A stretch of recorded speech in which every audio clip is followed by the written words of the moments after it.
नमस्कार, मैं सुरेंद्र कुटोच हमीरपुर ब्यूरो दिन भर की अपडेट्स लेकर आपके सामने प्रस्तुत हुआ हूं। आपको बता दूं कि शिमला में मनोरोगी के पेट से डॉक्टरों ने बिना ऑपरेशन एंडोस्कोपी की मदद से 22 सेंटीमीटर लंबी रॉड को निकाला।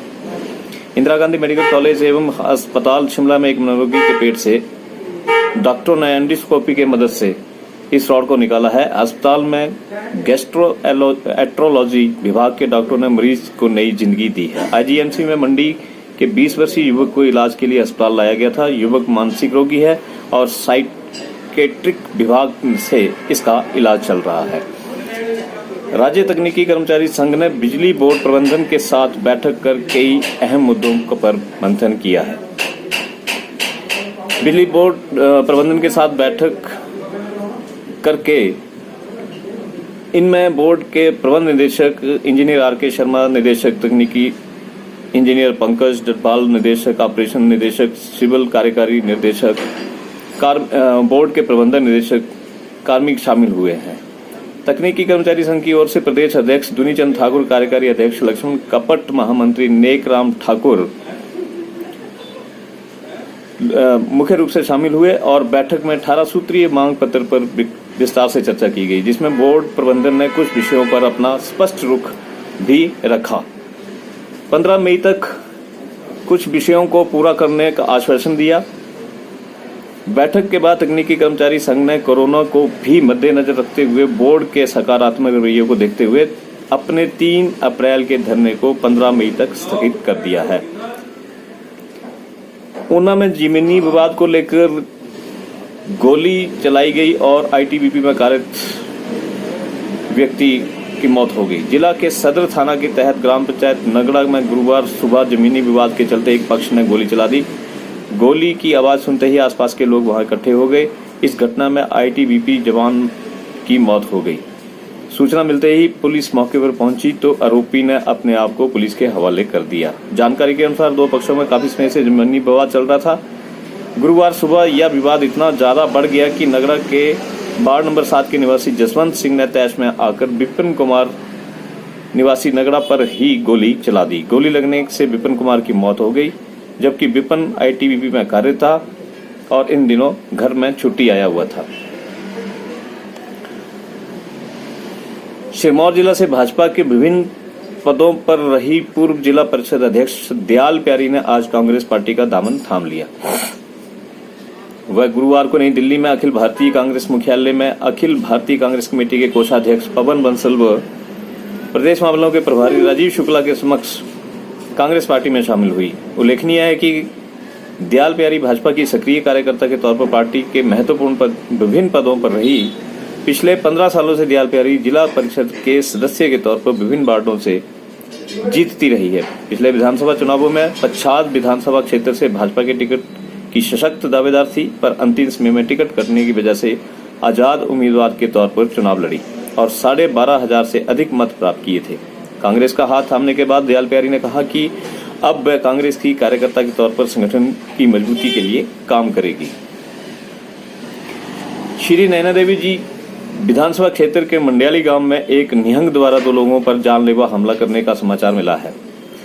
जानकारी अनुसार यह घटना गत शाम हुई, जब एक निहंग जो कि मंडियाली गांव में श्री नैना देवी जी से कोलाबाला टोबा सड़क पर जा रहा था। इसी दौरान मंडियाली गांव का निवासी बलबीर सुपुत्र जयराम अपने मोटरसाइकिल पर जा रहा था तथा आगे निहंग ने उसे साथ में बैठाने के लिए कहा। इस पर बलबीर ने मना कर दिया। इस बीच निहंग ने अपनी तलवार को पहले लहराया, फिर अचानक बलबीर के ऊपर हमला कर दिया, जिस कारण उसकी दाईं हाथ की 4 उंगलियां कट गई तथा वहीं पर खड़े दूसरे व्यक्ति धनीराम ने निहंग को पकड़ने की कोशिश की तथा धनीराम के सिर पर हमला कर दिया और दोनों घायल कर निहंग जंगल की ओर भाग खड़ा हुआ।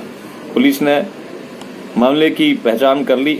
मामले को दर्ज कर धारा 307 के अंतर्गत मामला दर्ज कर लिया। पुलिस के अनुसार खबर निहंग तेज सिंह को थाना कोर्ट तथा श्री नैना देवी जी की पुलिस द्वारा गिरफ्तार भी कर लिया गया है।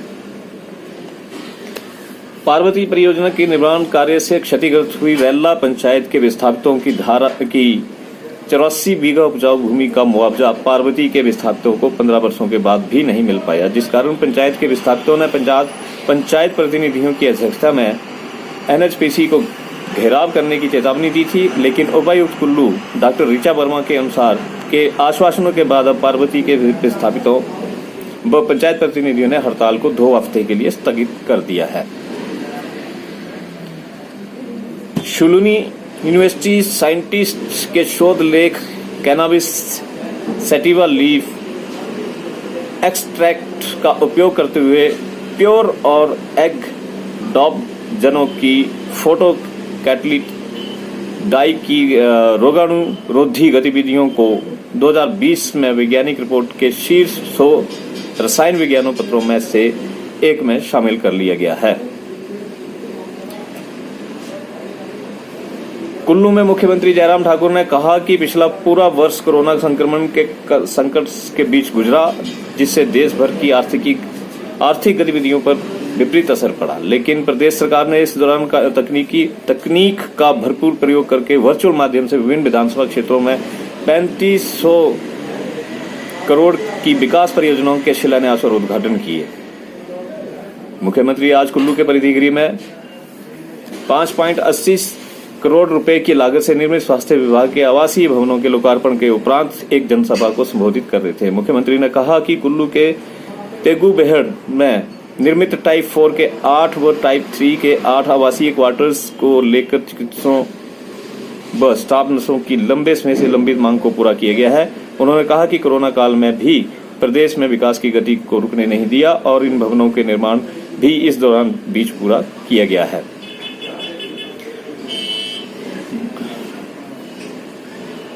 नागरिक अस्पताल सरकाघाट को स्वास्थ्य एवं परिवार कल्याण मंत्रालय दिल्ली द्वारा क्वालिटी सर्टिफाइड घोषित किया गया। प्रदेश में इस अस्पताल को नेशनल क्वालिटी असेसमेंट सर्वेक्षण की टीम ने 22% बेहतर आंका। गुणवत्ता के मानकों में इस अस्पताल को प्रदेश भर में पहला स्थान प्राप्त हुआ है।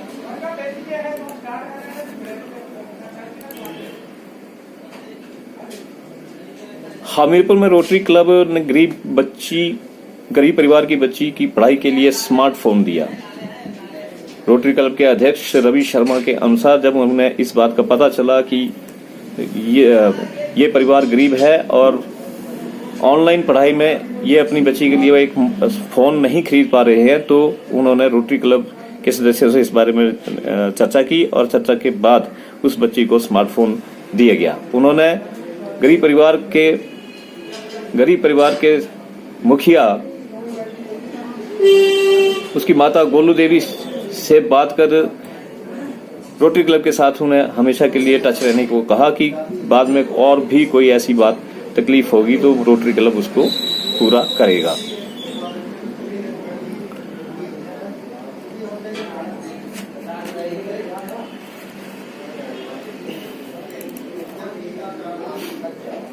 आज सुजानपुर में करीब 3 दर्जन कांग्रेसियों ने भाजपा का दामन थाम लिया। बुधवार देर शाम सुजानपुर विधानसभा क्षेत्र की 3 ग्राम पंचायतों पनो, थाना धवड़ियाना और चलो के करीब 3 दर्जन कांग्रेसी कार्यकर्ताओं ने भाजपा युवा नेता आशीष महाजन की अगुवाई में पूर्व मुख्यमंत्री से मिलकर भाजपा का दामन थाम लिया। पूर्व मुख्यमंत्री प्रेम कुमार धूमल ने सभी लोगों को पार्टी का पटका पहनाकर विधिवत रूप से भाजपा में शामिल किया।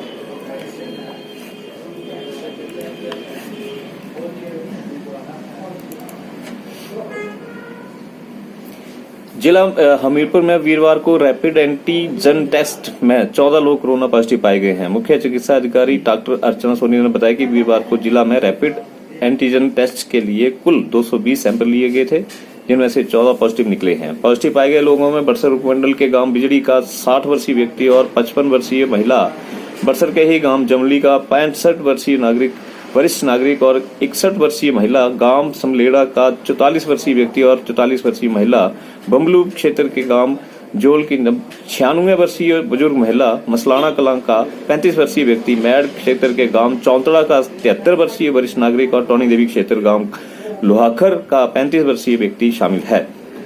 इनके अलावा मेडिकल कॉलेज अस्पताल में 68, 70 और 67 वर्षीय 3 वरिष्ठ नागरिकों एवं 56 वर्षीय महिला की रिपोर्ट भी पॉजिटिव आई है। तो ये थे अब तक के मुख्य समाचार। आप जुड़े रहिए मेरे साथ। नमस्कार।